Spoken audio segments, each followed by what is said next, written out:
Dans le cœur de verre et d'acier du quartier financier, au sein du restaurant le plus exclusif de la ville, deux règles tacites régnaient en maîtresse absolue. Règle numéro 1, tout doit être parfait. Règle numéro 2, si Monsieur Damien Sterling entre, vous disparaissez. Vous ne croisez pas son regard. Vous ne parlez pas à moins d'y être invité. Vous devenez un fantôme, une paire de mains silencieuses. Car Damien Sterling ne possédait pas seulement le gratte-ciel où se trouvait le restaurant. Il possédait le silence. Il possédait la peur.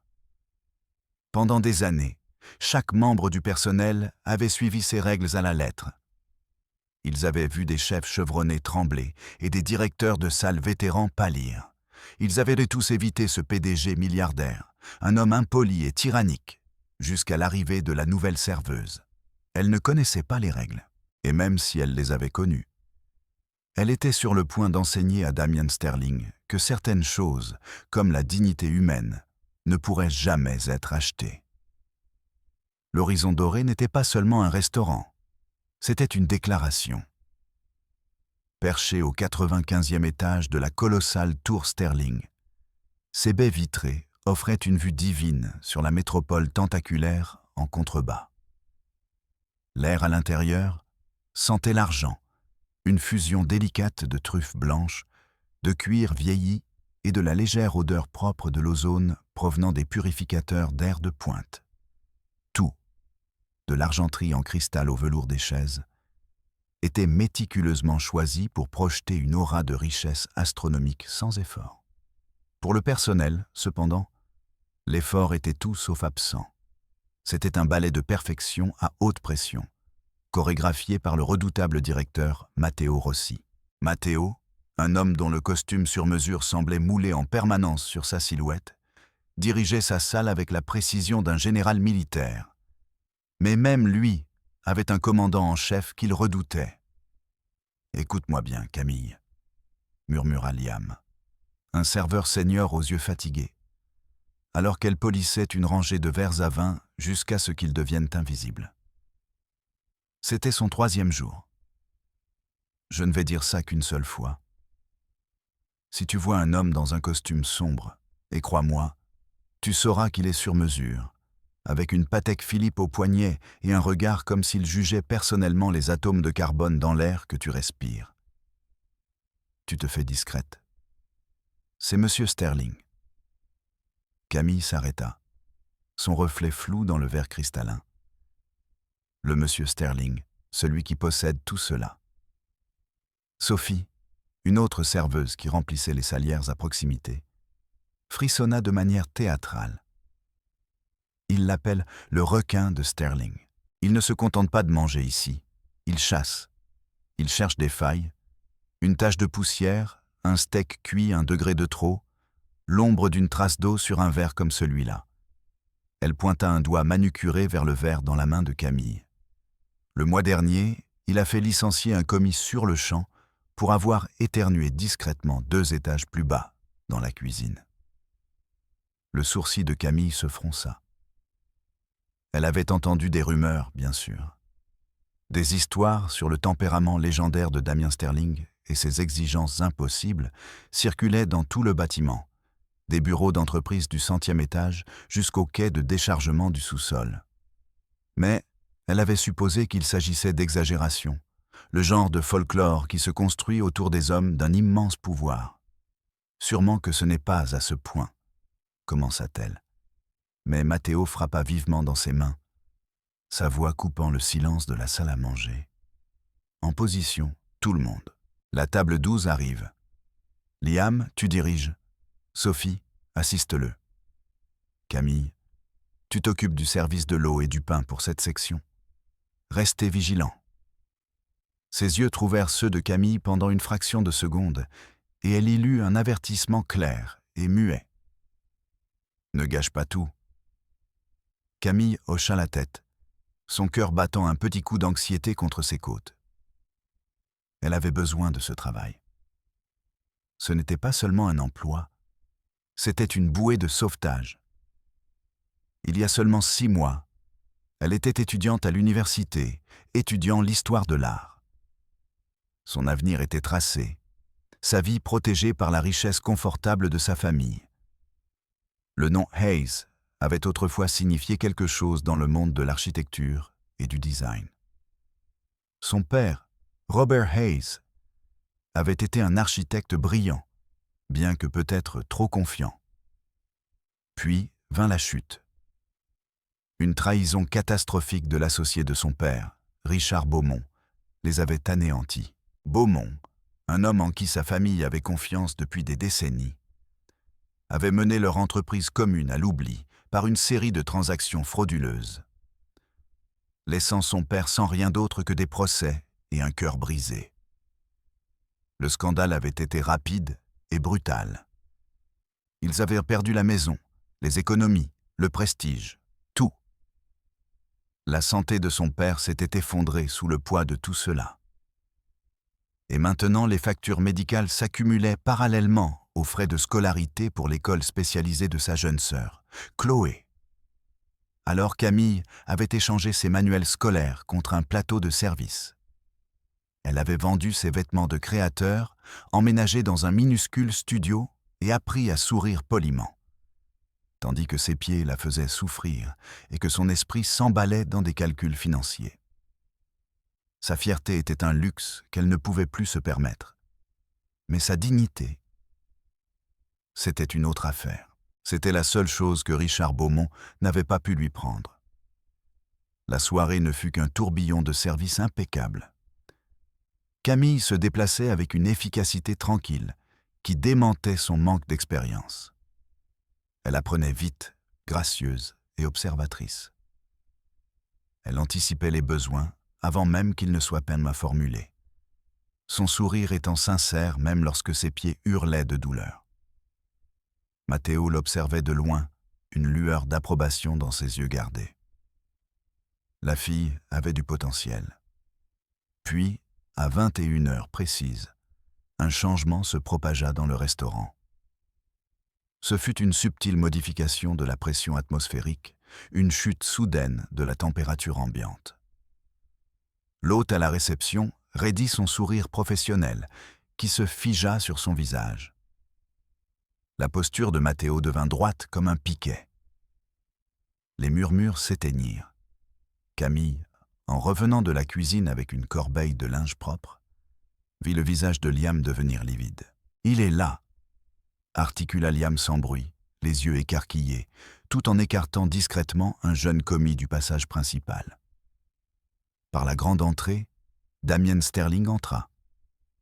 Ce n'était pas un homme imposant par la taille, mais il occupait l'espace comme s'il l'était.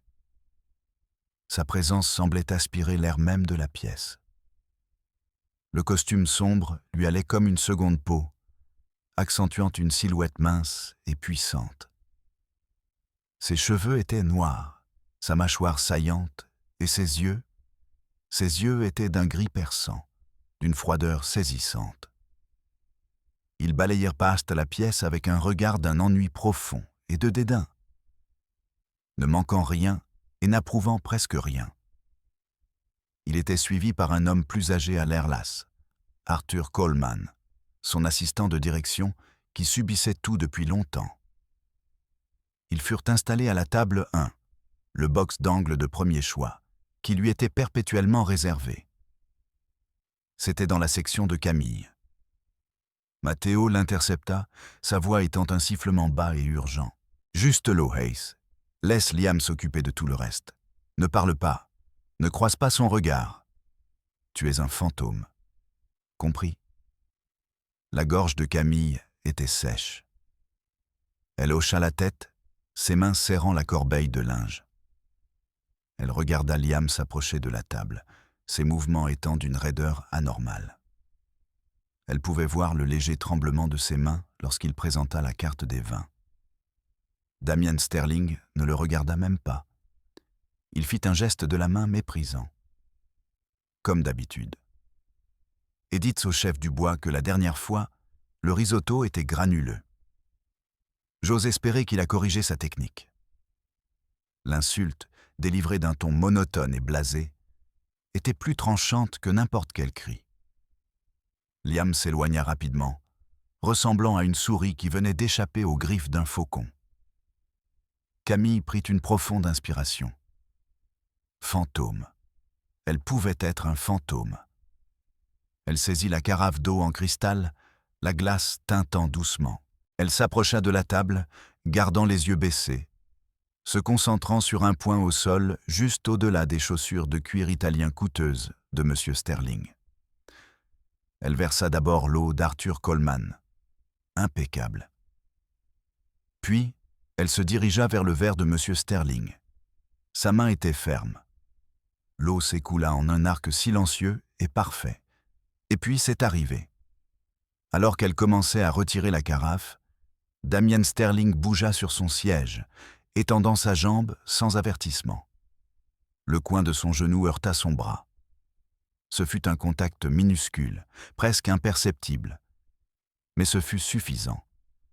Une seule petite éclaboussure d'eau glacée, pas plus grosse qu'une pièce de monnaie, franchit le rebord du verre et atterrit silencieusement sur la manche de son costume à $1 milliard. Silence. Le monde sembla s'arrêter. Arthur Coleman se figea, fermant les yeux une fraction de seconde comme s'il priait. Matteo, à l'autre bout de la pièce, avait l'air d'avoir été témoin de l'apocalypse. Le cœur de Camille tambourinait contre ses côtes. Sa formation, l'avertissement de Matteo, chaque instinct d'auto-préservation hurlait en elle. « Excuse-toi, rampe, disparaît. » Damian Sterling abaissa lentement, délibérément, son regard de la fenêtre vers sa manche. Il fixa la petite tache sombre d'eau. Puis ses yeux gris et froids se levèrent et, pour la première fois, se verrouillèrent directement dans les siens. Le mépris pur et absolu dans ce regard était une force physique. Il ne parle pas. Il n'avait pas besoin de le faire. Ce regard disait tout. Tu ne vaux rien. Tu es incompétente. Tu n'es rien. Camille ressentit une bouffée brûlante de honte, suivie immédiatement d'une poussée surprenante d'autre chose, la colère. Pas contre son erreur, mais contre sa réaction, contre l'arrogance palpable, la supposition qu'une goutte d'eau était une offense personnelle et impardonnable. Sa famille avait tout perdu. Son père était malade. Elle se tuait à la tâche pour sa sœur. Et cet homme allait ruiner sa soirée, son travail, pour une goutte d'eau. Le fantôme disparut. Camille Hayes, la fille de Robert Hayes, la femme qui maintenait sa famille debout par la seule force de sa volonté, se tenait à sa place. Elle soutint son regard. Elle ne recula pas. Elle ne détourna pas les yeux. « Mes plus sincères excuses, monsieur, » dit-elle, sa voix étant claire et ferme, coupant le lourd silence. Elle posa la carafe et lui offrit une serviette propre et pliée provenant de son tablier. Son ton était professionnellement contrit, mais ses yeux ne montraient aucune peur. « Permettez-moi de vous apporter un linge sec. » Ce fut la défiance, non pas dans ses mots mais dans sa posture, qui le stupéfia. Il était habitué à la terreur, à la flagornerie, aux excuses paniquées. Il n'était pas habitué à être regardé comme un égal. Il ne prit pas la serviette. Il se contenta de la fixer, son expression étant illisible, une lueur d'autre chose que du dédain dans ses profondeurs glacées. C'était peut-être de la surprise. C'était peut-être de la fureur. Pendant un long moment chargé de tension, le PDG milliardaire et la nouvelle serveuse restèrent enfermés dans une bataille silencieuse de volonté pour une goutte d'eau renversée. Et pour la première fois depuis très longtemps, Damian Sterling eut le sentiment troublant qu'il pourrait ne pas gagner. Le silence à la table s'étira jusqu'à l'éternité. Camille pouvait sentir le poids de chaque regard dans le restaurant sur elle, pouvait ressentir la panique de Matteo irradier à travers la salle comme une vague de chaleur, mais son propre regard resta verrouillé sur celui de Damian Sterling. Elle avait fait une erreur, un accident, et elle s'en était excusée. Elle n'allait cependant pas s'excuser d'exister. Elle n'allait pas se rapetisser et ramper comme si elle avait commis un crime fédéral. Damien fut le premier à rompre le contact. Il cligna des yeux lentement, délibérément, comme s'il redémarrait tout son système. Un muscle tressaillit dans sa mâchoire. Il ne leva pas la voix. Il n'en avait pas besoin. Ses mots, lorsqu'ils vinrent, furent tasses calmes, chacun étant un éclat de glace parfaitement formé. « Amenez-moi votre directeur, » dit-il. Non pas à Camille, mais à l'air devant lui. Il la congédia comme si elle était un meuble qui venait soudainement de mal fonctionner. Camille ressentit une froide terreur se mêler à sa défiance. C'était le moment, l'exécution publique dont Sophie l'avait prévenue. Mais elle hocha simplement la tête, son expression étant professionnellement placide. « Bien sûr, monsieur. » Elle se tourna et marcha, sans paraître effrayée, vers Matteo qui s'avançait déjà vers la table à grands pas, le visage masqué par une excuse horrifiée. « Monsieur Sterling, mes plus profondes, mes plus sincères excuses pour la maladresse de ma nouvelle employée, » commença Matteo en s'inclinant pratiquement. « Son salaire pour la soirée sera bien sûr retenu pour couvrir le nettoyage à sec de votre veste. » Camille s'arrêta net. Son salaire, les 50 € qu'elle prévoyait de mettre de côté pour le manuel de physiothérapie de Chloé, pour une goutte d'eau qui s'évaporerait en 10 minutes. L'injustice de la chose fut comme une gifle.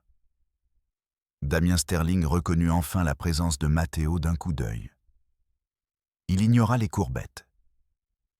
Son regard glissa au-delà du directeur pour se poser à nouveau sur Camille, qui se tenait maintenant à quelques mètres. Son masque placide se fissurant pour révéler une lueur d'indignation. Il l'avait vu. « Ce ne sera pas nécessaire, Matteo, » dit Damien avec aisance, un soupçon cruel de sourire touchant ses lèvres. Cela n'atteignit pas ses yeux.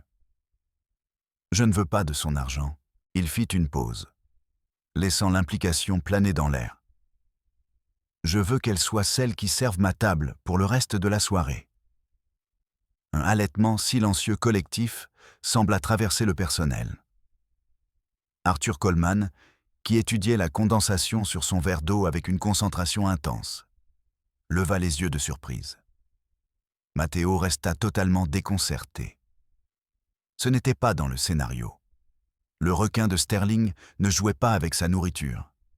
Il la dévorait et passait à autre chose. « Monsieur, » balbutia Matteo, « mais Liam est notre plus expérimenté. Était-ce une question ?» La voix de Damien descendit d'une octave complète et la température dans la pièce chuta avec elle. « Non, monsieur. Bien sûr que non, monsieur. » Matteo se tourna vers Camille, son expression étant un mélange de terreur et de pitié. « Vous l'avez entendu, Hayes. Vous êtes à la table 1.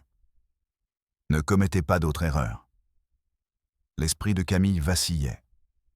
Ce n'était pas un répit.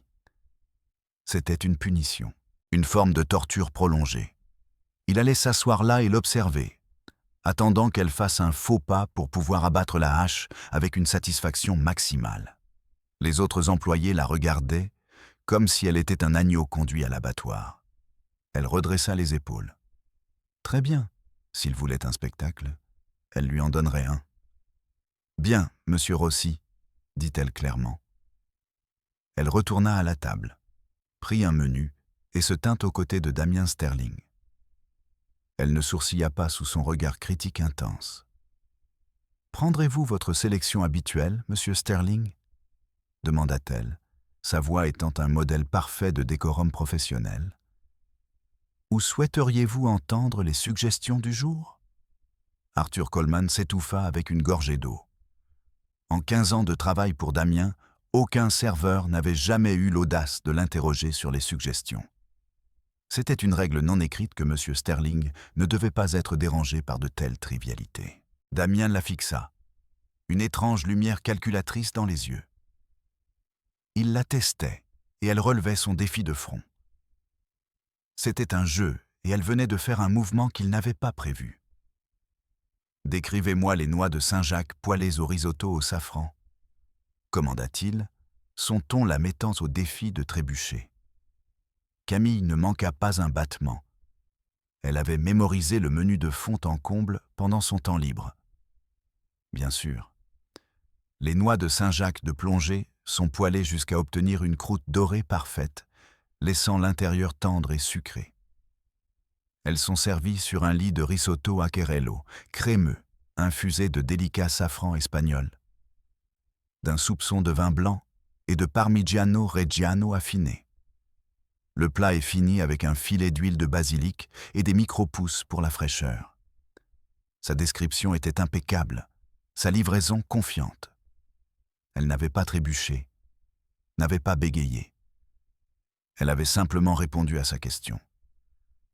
Un long silence suivit. L'expression de Damien était illisible. « Très bien. » Finit-il par lâcher. « Apportez-moi cela et une bouteille de Château Lafite 98. Voyons si vous pouvez gérer cela sans m'en asperger. » La pique était destinée à piquer. Mais Camille refusa de le laisser faire. « Un excellent choix, monsieur.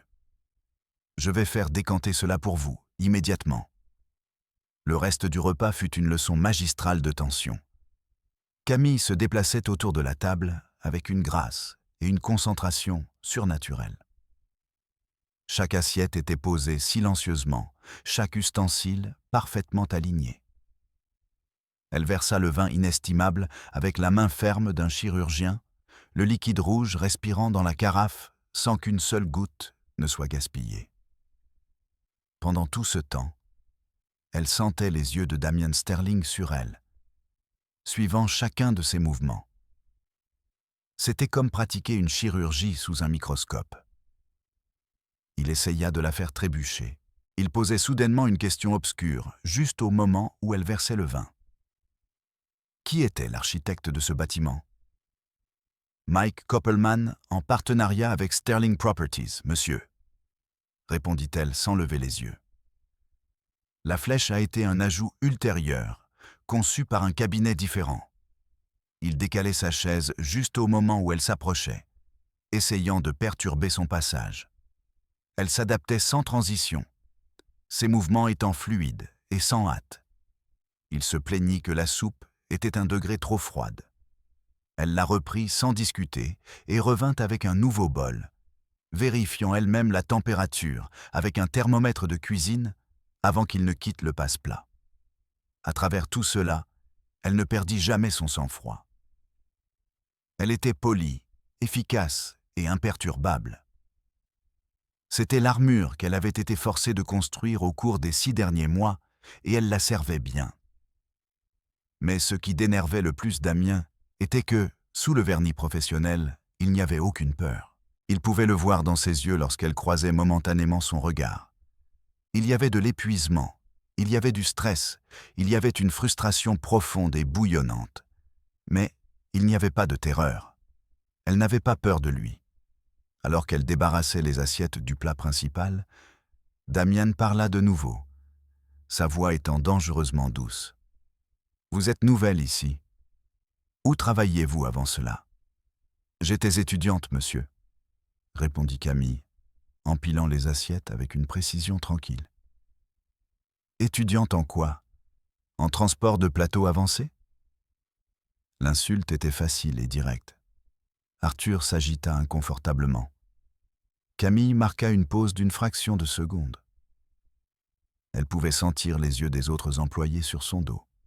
« Histoire de l'art, » dit-elle d'une voix égale. « J'étudiais la valeur et la signification que les gens attribuent aux objets. Il est fascinant de voir ce qu'on peut apprendre de ce qu'une société ou une personne choisit d'élever au rang d'art. » Sa réponse était un échec et mat intellectuel poli. Elle n'avait pas seulement répondu à sa question. Elle avait subtilement transformé son monde entier d'objets inestimables et de luxe organisés en un spécimen académique.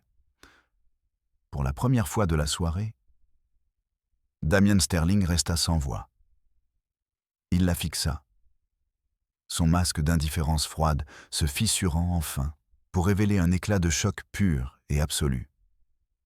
Cette serveuse, cette fille maladroite qui avait renversé de l'eau sur lui, n'était pas seulement résiliente, elle était intelligente.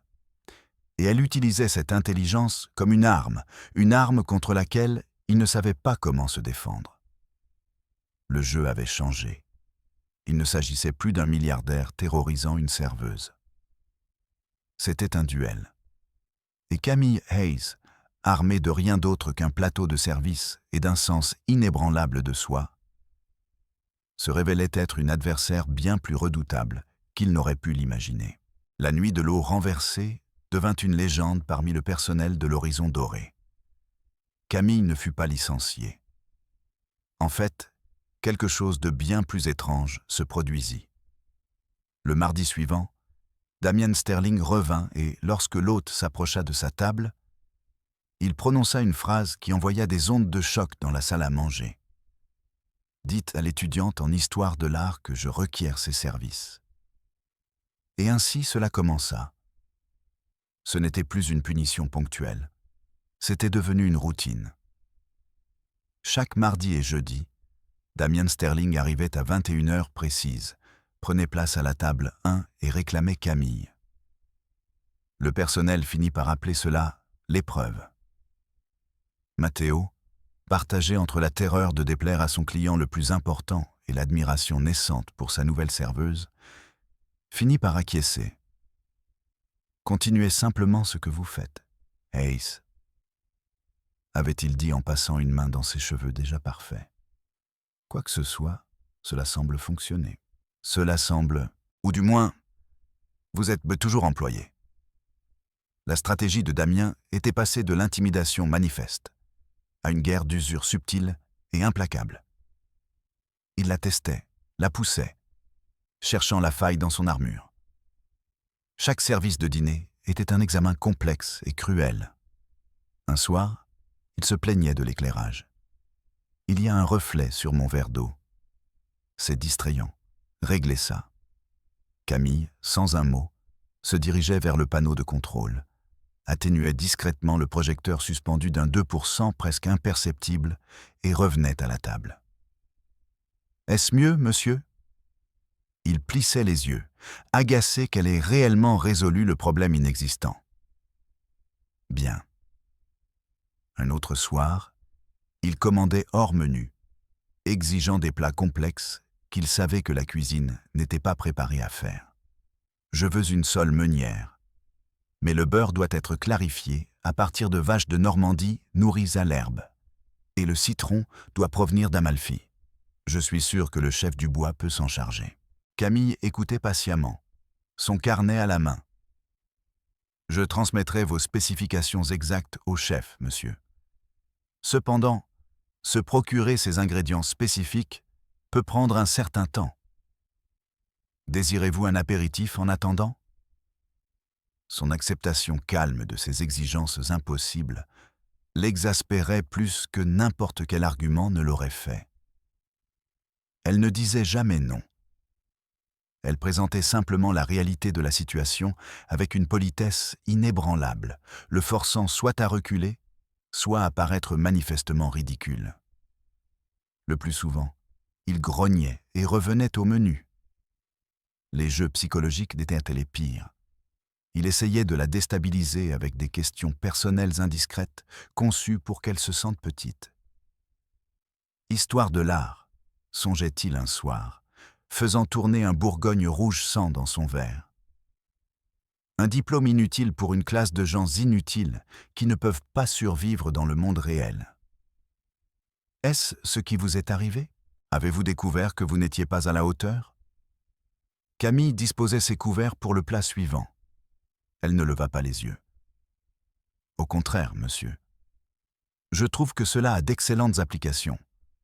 Cela vous apprend à chercher l'histoire sous la surface des choses, à comprendre la différence entre le prix et la valeur. Elle posa la fourchette à poisson avec un clic doux et définitif. L'implication était « on ne peut plus clair ». Ses attaques devinrent plus pointues, plus personnelles. Il avait manifestement fait quelques recherches légères. « Hayes », dit-il un soir, le nom sonnant comme une accusation. « C'est un vieux nom dans cette ville. Un lien quelconque avec Robert Hayes, l'architecte, celui qui a construit des monuments à son propre ego et a ensuite tout perdu ?» La main de Camille se serra sur le dossier d'une chaise voisine, ses articulations devenant blanches. C'était un coup bas, la référence à son père, le mépris pour l'œuvre de sa vie, la cruauté gratuite de mentionner la ruine de leur famille. C'était conçu pour la briser. Pendant un instant, l'air crépita de sa furie silencieuse. Le masque professionnel avait disparu, remplacé par la colère protectrice brute d'une fille. Elle le regarda vraiment, et pour la première fois, elle laissa transparaître un éclat de son propre mépris. « Mon père est un homme brillant qui valorisait la confiance et l'intégrité, » dit-elle, sa voix étant dangereusement calme. « Il a construit des choses qui étaient censées durer. Certaines personnes dans ce monde sont des bâtisseurs, Monsieur Sterling, et d'autres ne sont que des experts en démolition. » Le mot le frappa avec la force d'un coup physique. Il recula légèrement, ses yeux gris s'écarquillant d'une véritable surprise. Elle ne s'était pas contentée de parer son attaque. Elle l'avait retourné contre lui, l'accusant d'être un destructeur. Arthur Coleman, assis en face, trouva soudainement les motifs du plafond intensément fascinants. Damien la fixa, le silence s'étirant. Il avait voulu une réaction et il en avait obtenu une, mais pas celle qu'il attendait. Il s'était attendu à des larmes, à une défense bégayée, peut-être même à ce qu'elle démissionne sur le champ. Il ne s'était pas attendu à une frappe chirurgicale précise qui touchait au cœur même de ses propres insécurités. Lui, Damien Sterling, l'homme qui avait hérité d'un empire et quadruplé sa valeur grâce à des acquisitions impitoyables et des prises de contrôle hostiles. N'était-il qu'un expert en démolition? Il ne dit plus un mot pour le reste du repas. Le jeu avait cessé d'être amusant pour Camille. Ses nuits étaient une torture émotionnelle et physique. Elle rentrait chez elle dans son appartement exigu, son corps endolori, son esprit rejouant chaque commentaire acerbe, chaque insulte subtile. Elle fixait le plafond, se demandant combien de temps elle pourrait tenir. Le pourboire de 50 € qu'il laissait invariablement, toujours un seul billet craquant, comme pour lui rappeler l'incident de la retenue sur salaire, ressemblait à de l'argent taché de sang. Mais ensuite, elle regardait la photo de sa sœur souriante, Chloé, sur sa table de chevet. Et elle savait qu'elle n'avait pas le choix. Elle se levait, trempait ses pieds et préparait son armure pour la prochaine bataille. Les autres employés observaient la guerre en cours, avec un mélange de terreur et de révérence. Ils commencèrent à lui laisser de petites choses pour l'aider. Une bouteille d'eau cachée pour elle dans un poste de service. Un chocolat de la cuisine de pâtisserie, un mot d'encouragement discret. « Vous êtes une force de la nature, Camille. » lui chuchota Liam un soir, alors qu'elle passait. Ils avaient cessé de la voir comme la nouvelle, et commençaient à la voir comme leur championne. La seule personne qui refusait d'être brisée par le monstre du 95e étage. Mais la pression constante pesait sur elle. Un jeudi, après un service particulièrement épuisant où Damien avait renvoyé son steak 3 fois pour des imperfections imaginaires, Camille était dans le vestiaire du personnel, se massant les tempes. Un mal de tête aveuglant battait derrière ses yeux. Son téléphone vibra. C'était un SMS de sa mère. Chloé a fait une mauvaise chute à l'école. Le médecin dit qu'elle a besoin de la nouvelle attelle de jambe dès que possible. Ça coûte 2800 €. Je ne sais pas ce que nous allons faire. Le sang de Camille se glaça. 2800. Cela aurait tout aussi bien pu être 1 million. Elle s'effondra sur le banc, le poids du monde s'abattant sur elle. Les pourboires, les salaires, chaque centime qu'elle avait était déjà allouée. Elle échouait, malgré le visage courageux qu'elle montrait à Damian Sterling, malgré sa défiance nocturne, elle perdait la guerre qui comptait vraiment. Juste à ce moment-là, Matteo entra dans la pièce. « Hayes, Monsieur Sterling demande l'addition, et il vous demande, vous. » Camille prit une profonde inspiration tremblante. Elle s'éclaboussa le visage d'eau froide, redressa son tablier et entra de nouveau dans la fosse au lion, une fois de plus. Mais alors qu'elle marchait vers la table 1, l'armure semblait différente. Elle était plus lourde, plus fragile, et pour la première fois, elle ressentit l'envie dangereuse et terrifiante de tout laisser voler en éclats. Lorsque Camille atteignit la table 1, le masque était fermement de retour. Mais quelque chose derrière ses yeux avait changé. La résilience gardée habituelle avait été remplacée par une désespérance calme et bouillonnante. Elle posa le porte-addition en cuir sur la table sans un mot. Damien l'observait, ses yeux aiguisés ne manquant rien. Il avait vu la façon dont elle était sortie du vestiaire, le léger tremblement de ses mains qu'elle s'efforçait tant de dissimuler. Il l'avait poussée encore, et il sentait qu'il était enfin proche d'un point de rupture. Une partie cruelle et triomphante de lui en savourait l'idée. « Quelque chose ne va pas, mademoiselle Hayes ?» demanda-t-il, sa voix teintée d'une fausse inquiétude. « Vous semblez distraite. J'espère que mon steak n'était pas trop complexe à traiter pour vous ce soir. » La condescendance ajoutée au poids écrasant du SMS de sa mère fut de trop. Le barrage soigneusement construit en elle commença à se fissurer. « Le steak était parfait, monsieur, » dit-elle, sa voix étant serrée. « L'était-il vraiment ?»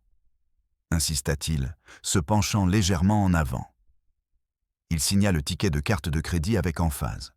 « Vous savez, il faut un certain type de personne pour exceller dans le secteur des services. Quelqu'un de déférent, désireux de plaire. Peut-être n'êtes-vous tout simplement pas faite pour cela. Il n'y a pas de honte à cela. Certaines personnes sont destinées à servir, d'autres à diriger. » Il la provoquait, agaçant l'ours une dernière fois.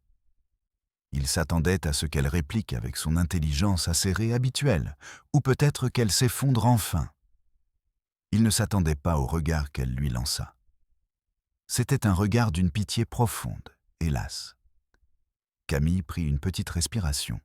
« Vous avez raison, monsieur Sterling, » dit-elle, sa voix étant à peine un murmure.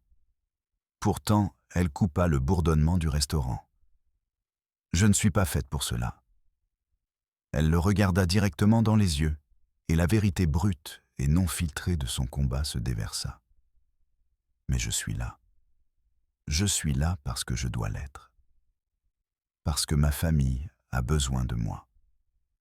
Parce que ma sœur a besoin d'une nouvelle attelle qui coûte plus cher que ce que je gagne en 2 mois.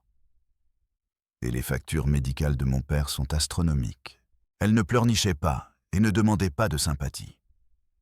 Elle énonçait des faits, sa voix étant empreinte d'une dignité tranquille qui était plus puissante que n'importe quel cri. « Vous venez ici 2 fois par semaine et vous jouez vos petits jeux. Vous me testez avec vos steaks, votre vin et vos insultes. Et je vous laisse faire parce que ce travail, cette position de servante, est la seule chose qui sépare ma famille de la ruine totale. Alors, vous pouvez rester assis là dans votre costume à 100 000 € et juger ma performance. Mais vous n'avez absolument aucune idée de ce que signifie se battre réellement pour quelque chose. Vous vous battez pour des parts de marché. Vous vous battez pour un cours de bourse plus élevé. Moi, je me bats pour que ma sœur puisse marcher sans douleur. » Elle rompit enfin le contact visuel, son regard tombant sur le ticket signé dans sa main. « Votre addition est réglée. Merci de votre fidélité, monsieur Sterling. Bonne fin de soirée. » Sur ce, elle se tourna et s'éloigna, laissant Damian Sterling assis dans un état de choc absolu et profond. Arthur Coleman fixait son patron, la bouche légèrement entr'ouverte. Chaque mot que Camille avait prononcé flottait dans l'air, chargé et immuable. Elle n'avait pas seulement révélé la faille dans sa propre armure. Elle avait donné un coup de masse dans la sienne. Son monde de pouvoir et de contrôle était construit sur la supposition que tout le monde avait un prix, que chaque action était un mouvement calculé dans un jeu d'influence. Il comprenait l'ambition, l'avidité et la peur. Il ne comprenait pas cela. Il ne comprenait pas le pouvoir calme et féroce de la nécessité et de l'amour.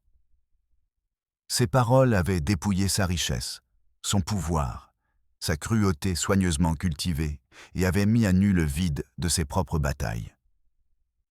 Vous vous battez pour des parts de marché. Je me bats pour que ma sœur puisse marcher sans douleur. Il ressentit une sensation étrange et inconnue dans sa poitrine. C'était un sentiment creux, une douleur, la culpabilité. Il la regarda s'éloigner, les épaules droites, la tête haute, alors même qu'il savait qu'elle se brisait à l'intérieur. Il avait voulu la voir se briser. Mais maintenant que c'était fait, il ne ressentait rien d'autre qu'une honte profonde et brûlante. Il baissa les yeux sur l'addition. Il avait, comme d'habitude, laissé un pourboire de 50 €. Le geste, autrefois symbole de son pouvoir sur elle, semblait maintenant mesquin et insultant. « Arthur » dit-il, sa voix étant méconnaissable. « Oui, monsieur Sterling » répondit Arthur, avançant prudemment.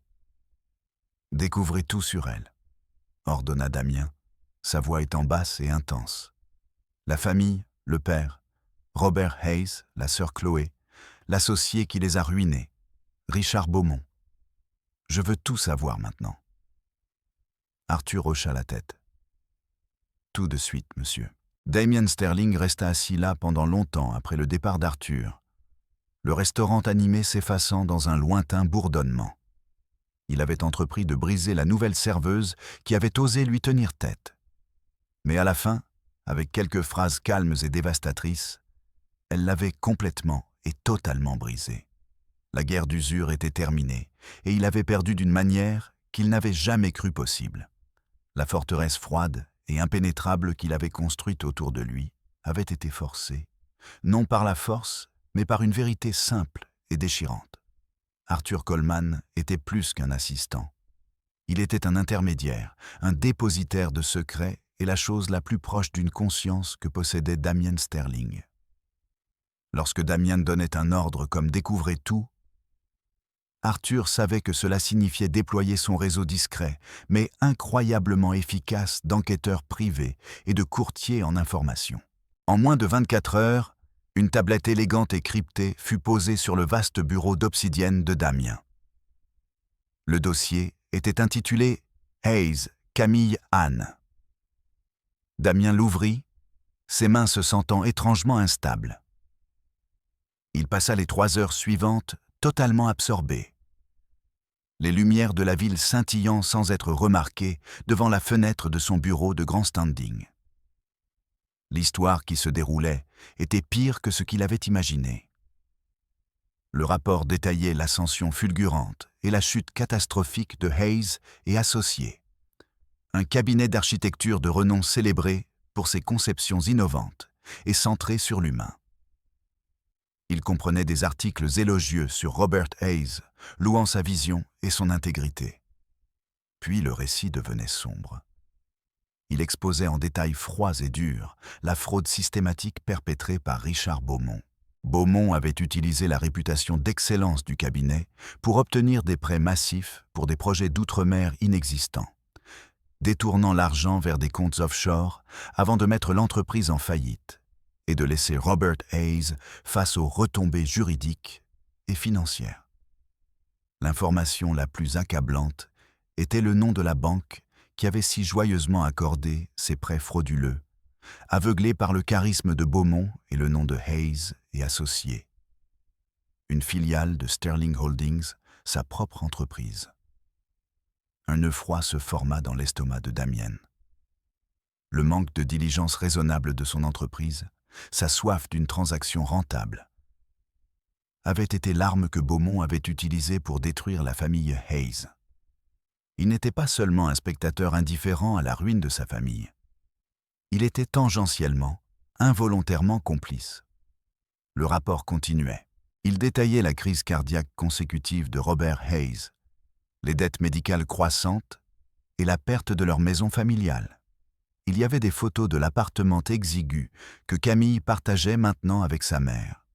Il incluait une ventilation détaillée des coûts pour l'école spécialisée de Chloé et le traitement orthopédique dont elle avait besoin pour une condition congénitale de la hanche. Les 2800 € pour la nouvelle attelle étaient mis en évidence avec une note du médecin soulignant son urgence. Il vit une photo de Camille lors de sa remise de diplôme à l'université, rayonnante, son père ayant l'air fier et en bonne santé à ses côtés. Elle datait d'il y a seulement 1 an. La transformation de cette jeune femme insouciante en la serveuse gardée et fatiguée qu'il tourmentait 2 fois par semaine était frappante et déchirante. Il l'avait complètement mal jugée. Il avait vu sa défiance comme de l'arrogance, sa résilience comme de l'entêtement. Il n'avait jamais une seule fois considéré que c'était de la survie. Il avait supposé qu'elle n'était qu'une personne de plus dans son orbite, un personnage mineur dans sa grande histoire. Il comprenait maintenant qu'elle était la protagoniste de sa propre tragédie, menant une bataille désespérée qu'il rendait délibérément plus difficile pour son propre amusement cruel. La section finale du rapport concernait Richard Beaumont. Beaumont, après une brève disparition de façade, était réapparu. Utilisant les fonds volés, il avait créé une nouvelle société d'investissement, Beaumont Capital, et était maintenant un acteur de second plan tapageur dans le monde financier de la ville. Il était connu pour ses tactiques agressives de rachat hostile. Et dans un revirement d'une ironie amère qui glaça le sang de Damien, la dernière ligne du rapport notait que Beaumont Capital était l'entité anonyme tentant actuellement un rachat hostile d'une entreprise de technologie verte en difficulté mais innovante, que Sterling Holdings était en phase finale d'acquisition. Tout s'imbriquait. Le passé et le présent, son monde et le sien entraient en collision. Richard Beaumont, le spectre qui avait détruit sa famille, était maintenant son rival commercial. Damien ferma la tablette, l'écran devenant noir. Le silence dans son bureau était assourdissant. Il s'adossa à son fauteuil, la honte de la nuit précédente revenant avec force, maintenant aggravée par un sentiment profond et troublant de responsabilité. Pendant des années, il avait cultivé son personnage impitoyable et inapprochable comme un bouclier. Après une trahison amère au début de sa vingtaine, par une femme qui avait simulé de l'affection pour accéder à l'argent de sa famille, il avait décidé que la confiance était un handicap et que la gentillesse était une faiblesse.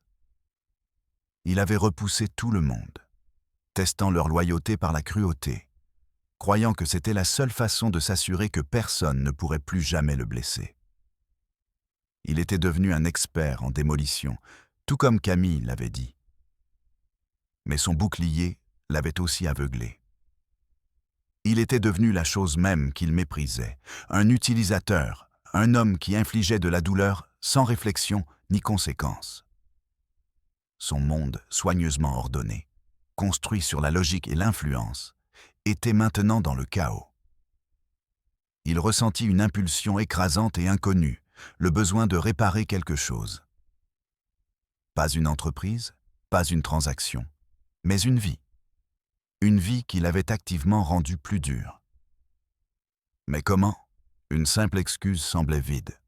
Lui tendre un chèque serait une insulte grossière, confirmant ses pires suppositions à son sujet, qu'il croyait que l'argent pouvait tout résoudre. Ce serait une affirmation de pouvoir, pas un acte de contrition. Il devait agir, mais il devait le faire avec précaution. Il devait l'aider sans qu'elle le sache. Restaurer une partie de ce qui avait été pris à sa famille sans endommager la seule chose qui lui restait, sa fierté. Il prit son téléphone et appela Arthur, sa voix étant dépourvue de son ton arrogant habituel. « Arthur, dit-il, j'ai 2 tâches pour vous. Premièrement, je veux que vous mettiez en place un fonds fiduciaire éducatif anonyme. Dotez-le d'1/4 million d'euros. La bénéficiaire doit être Chloé Hayes. Le bienfaiteur déclaré est un mécène des arts, honorant l'héritage architectural de son père. Faites en sorte que ce soit intraçable jusqu'à moi ou cette entreprise. Bien sûr, monsieur, dit Arthur, une note de surprise et d'approbation dans la voix. Deuxièmement, continua Damien, son regard tombant sur les informations concernant Beaumont Capital.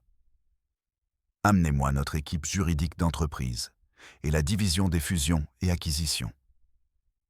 Conférence téléphonique dans 10 minutes. Je veux tout savoir sur les finances de Richard Beaumont.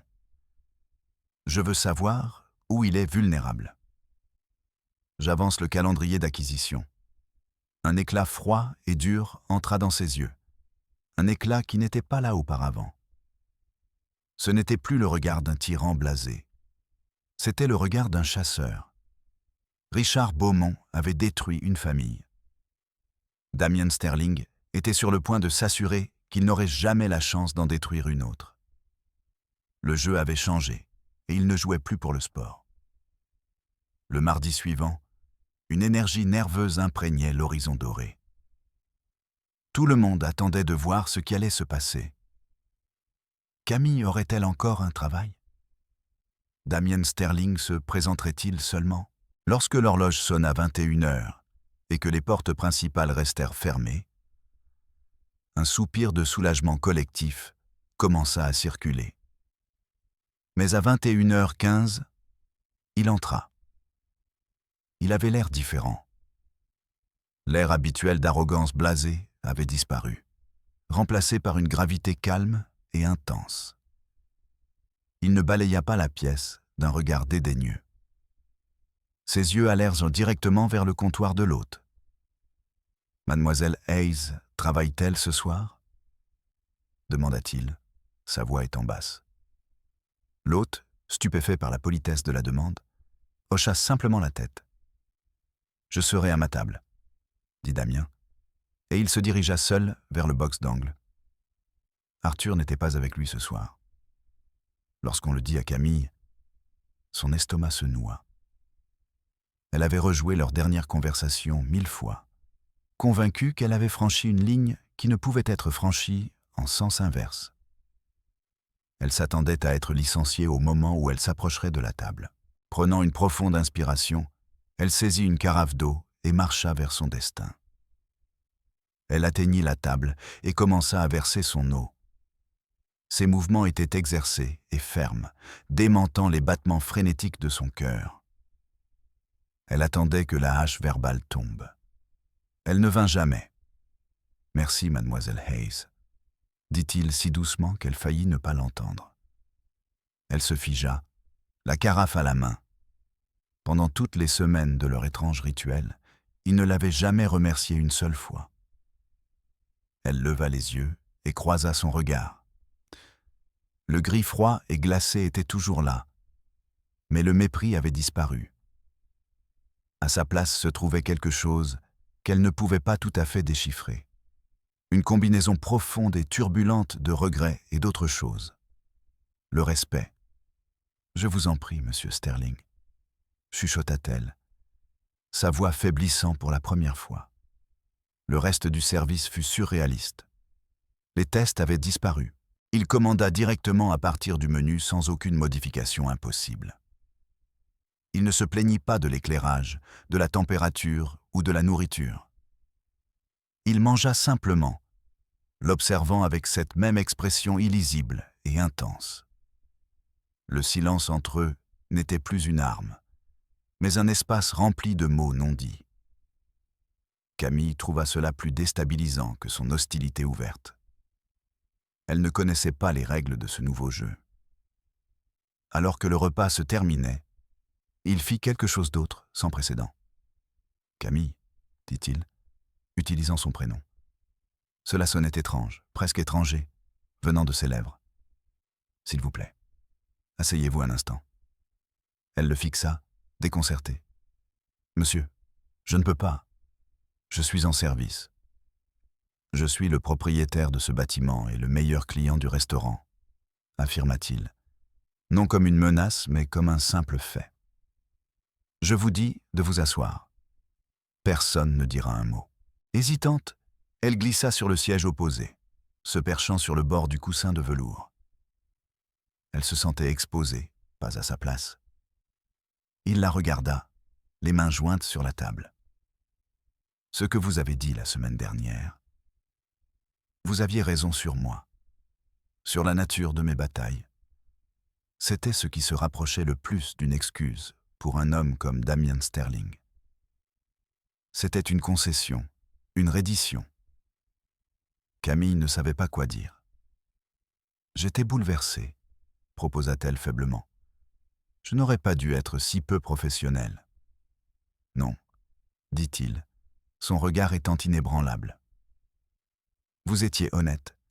C'est une qualité dont j'ai fini par réaliser qu'elle est en très courte réserve. » Il fit une pause, choisissant ses mots avec soin. « Je ne peux pas annuler les dommages qui ont été causés à votre famille. Mais je veux que vous sachiez que je m'occupe de l'homme responsable à ma manière. » Avant qu'elle ne puisse assimiler cette déclaration cryptique, son téléphone vibra dans la poche de son tablier. Elle y jeta instinctivement un coup d'œil. C'était un SMS de sa mère. Mais celui-ci était différent. C'était une suite d'émojis joyeux et incohérents suivis d'un message. « Camille, tu ne vas pas le croire. Un avocat a appelé. Une fondation artistique anonyme a créé un fonds pour Chloé. Au nom de papa. Ça couvre toutes ses factures médicales, et ses frais de scolarité. Tout.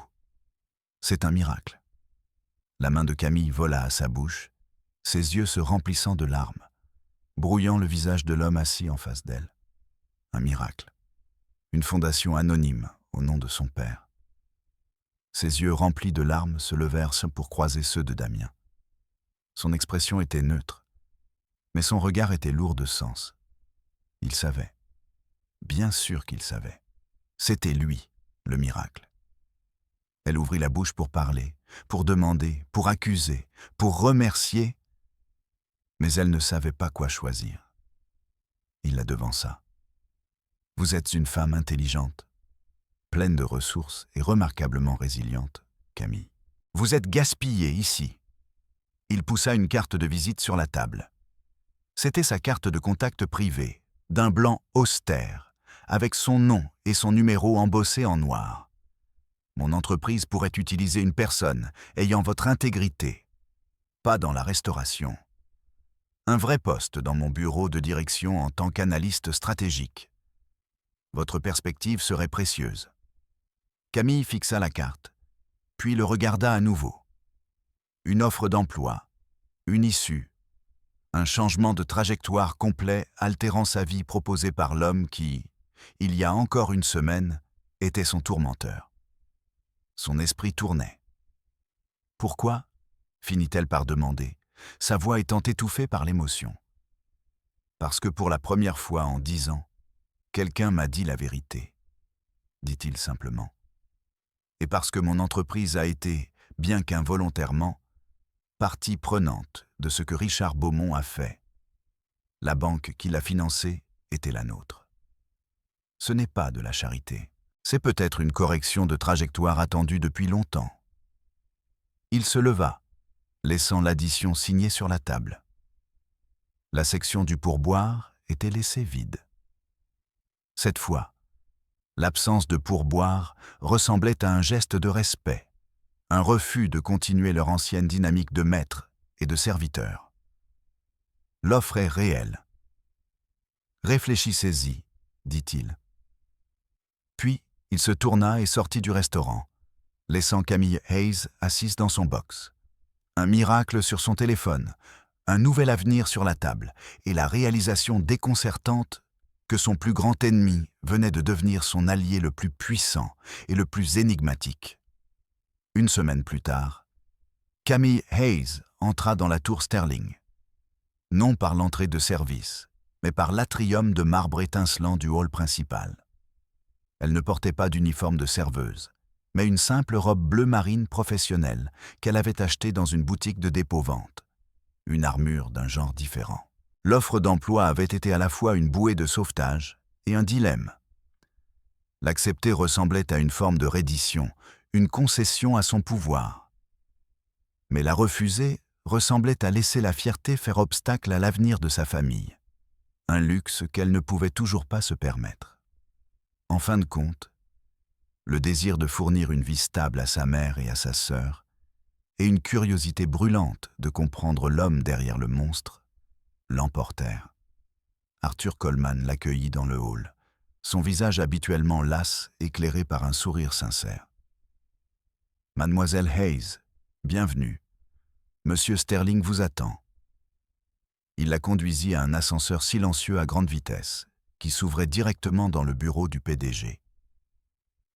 C'était un vaste espace minimaliste dont un mur était entièrement fait de verre, offrant la même vue époustouflante que l'horizon doré, mais d'une hauteur encore plus grande. Damian se tenait près de la fenêtre, regardant la ville. Il se tourna à son entrée. Son « Mademoiselle Hayes ». « Camille » dit-il, désignant une chaise d'un signe de tête. « Merci d'être venu, monsieur Sterling », répondit-elle, sa voix étant ferme. « Je suis ici pour accepter votre offre à 2 conditions. » Un éclat du vieux Damien arrogant apparut. « Je ne négocie généralement pas avec les nouveaux employés. Je ne suis pas une nouvelle employée typique, répliqua-t-elle, sa nouvelle confiance les surprenant tous les deux. Premièrement, je serai payé un salaire de marché équitable pour le rôle d'analyste stratégique. Pas un centime de plus. C'est un travail, pas un cadeau. Deuxièmement, quoi que vous planifiez pour Richard Beaumont, je veux en faire partie. Je veux être là quand l'homme qui a détruit ma famille fera face aux conséquences. Damien l'étudia pendant un long moment, un sourire lent et sincère s'étendant sur son visage. C'était la première fois qu'elle le voyait sourire, et cela transformait complètement ses traits sévères. « Marché conclu, » dit-il. « Bienvenue chez Sterling Holdings. » Ce qui suivit fut un tourbillon. Camille apprit avec une rapidité féroce. Son parcours en histoire de l'art, dont Damien s'était autrefois moqué, s'avéra être son plus grand atout. Elle voyait des schémas là où d'autres voyaient le chaos. Elle comprenait les histoires derrière les chiffres, l'élément humain dans les données froides et dures. Elle travaillait directement avec Damien, son bureau étant dans une petite pièce attenante au sien. Leur relation était strictement professionnelle, mais chargée de l'histoire tacite entre eux. Le personnel de l'étage de la direction chuchotait, se demandant qui était cette femme mystérieuse qui avait l'oreille du PDG et pouvait lui parler avec une franchise que personne d'autre n'osait avoir. Camille, à son tour, commença à voir l'homme derrière le mythe. Elle vit son éthique de travail implacable, son intelligence acérée et la solitude profonde qui s'accrochait à lui comme une ombre. Il était toujours exigeant, toujours intense, mais la cruauté inutile avait disparu, remplacée par une quête de perfection qu'il s'appliquait maintenant à lui-même, plus qu'à quiconque. L'événement principal était toujours Richard Beaumont. Les équipes juridiques et financières de Damien avaient systématiquement démantelé l'empire de Beaumont. Elles découvrirent qu'il avait construit sa nouvelle entreprise sur les mêmes principes frauduleux qu'auparavant, créant un château de cartes. Elles préparèrent un dossier pour l'AMF qui était inattaquable. Mais Damien avait gardé le mouvement final pour lui-même. Il organisa une rencontre avec Beaumont sous le prétexte de discuter d'une fusion, un dernier appât tentant. La réunion eut lieu dans la salle de conseil principale de la tour Sterling. Damien demanda à Camille d'être présente pour prendre des notes. Lorsque Richard Beaumont entra d'un pas assuré, suintant d'un faux charme, il ne reconnut même pas Camille, qui était assise silencieusement sur le côté de la pièce, le visage impassible. Il ne la vit que comme faisant partie du décor. Il se lança dans son argumentaire plein de fanfaronnades et de mensonges. Lorsqu'il eut terminé, Damien ne parla pas. Il regarda simplement Camille. C'était sa scène. Camille se leva. « Monsieur Beaumont, dit-elle, sa voix résonnant avec clarté dans la salle silencieuse. Je m'appelle Camille Hayes. Mon père est Robert Hayes. » La couleur quitta le visage de Beaumont. Il la fixa, bafouillant, sa bravoure s'évaporant instantanément. « Je ne vois pas. » « Vous avez utilisé le bon nom de mon père pour obtenir des prêts frauduleux auprès d'une filiale de Sterling. » Continua Camille, sa voix étant froide et ferme, exposant chaque détail de ses crimes avec une précision accablante. Vous avez mis son entreprise en faillite et détruit sa santé. Vous avez construit votre nouvelle vie sur les ruines de ma famille. Et maintenant, le jeu est terminé. Comme sur commande, Damien fit glisser un dossier sur la vaste table d'acajou. Voici une copie des preuves que nous avons soumises à l'autorité des marchés financiers. Richard, cela détaille chaque crime. Les autorités devraient être à votre bureau à l'heure qu'il est. Beaumont les fixa, son visage étant un masque d'horreur et d'incrédulité. Il regarda tour à tour le visage froid et triomphant de Damien et celui calme et résolu de Camille. Il avait été surpassé, démantelé et détruit. L'expert en démolition avait été démoli. Il fut escorté vers la sortie par la sécurité, un homme brisé. Dans les suites de l'affaire, un nouveau calme s'établit entre Damien et Camille. Ils avaient fermé un chapitre, réparé un tort terrible. Se tenant près de la fenêtre de la salle de conseil, regardant la ville, une trêve tacite s'était transformée en un véritable partenariat construit sur une base de respect mutuel. « Ce que vous avez fait, » dit doucement Camille, « donner une seconde chance à ma famille, détruire Beaumont. »« Merci. »« Ne me remerciez pas, » dit Damien, son regard fixé sur l'horizon. « C'est vous qui avez changé les choses. Vous m'avez appris la différence entre avoir le pouvoir et l'utiliser pour quelque chose qui compte. Vous m'avez rappelé que certaines choses ne sont pas à vendre. » Il se tourna enfin pour la regarder, un soupçon de vulnérabilité dans ses yeux gris. « Vous m'avez tendu un miroir et je n'ai pas aimé l'homme que j'y ai vu. Alors, j'ai décidé de devenir quelqu'un d'autre. Quelqu'un digne de, quelqu'un digne du nom Sterling. L'avenir était à écrire. Leur histoire était loin d'être un simple conte de fées. C'était un voyage complexe, tumultueux et réel. Mais alors qu'ils se tenaient là, haut au-dessus de la ville, il était clair que le PDG milliardaire autrefois impoli et la serveuse qui avait tenu bon n'avaient pas seulement changé la vie de l'autre. Ils s'étaient sauvés mutuellement. Et ainsi, une histoire qui avait commencé par une goutte d'eau renversée se terminait par la reconstruction complète de deux vies. C'est un rappel puissant que derrière chaque titre, chaque fortune et chaque uniforme, il y a un être humain avec une histoire. Camille Hayes n'était pas seulement une serveuse. Elle était une guerrière menant une bataille que personne ne pouvait voir. Et Damien Sterling n'était pas seulement un monstre. Il était un homme piégé dans une prison de sa propre création. Leur voyage nous montre que la véritable force ne consiste pas à savoir à quel point on peut intimider les autres, mais à avoir le courage de rester sur ses positions avec dignité. Il s'agit du pouvoir incroyable d'un seul moment d'honnêteté pour briser des années de cynisme endurci et créer un nouveau commencement. Le silence de la tour Sterling n'était plus celui de la peur, mais celui d'une paix durement conquise, un prélude à tout ce qui restait à bâtir ensemble. Dans l'ombre des grands gratte-ciel parisiens, là où les destins se croisent et se décroisent, Camille savait désormais que la valeur d'un homme ne se mesurait pas à la coupe de son costume, mais à la noblesse de ses actes face à l'adversité. Et Damien, pour la première fois, se sentait riche d'une richesse que ses comptes en banque ne pourraient jamais quantifier. La rédemption était possible. même pour ceux qui pensaient avoir tout possédé. Ils étaient désormais deux bâtisseurs, regardant vers un horizon qui ne leur avait jamais semblé aussi vaste et prometteur. La ville continuait de bruisser en bas, indifférente au drame qui se jouait dans les hauteurs. Mais pour eux, le monde avait définitivement changé de visage. Chaque pas vers l'avenir serait empreint de cette leçon apprise au bord d'un verre d'eau. Un témoignage de la force indomptable de l'esprit humain face à l'arrogance du pouvoir. La dignité, une fois retrouvée, ne les quitterait plus.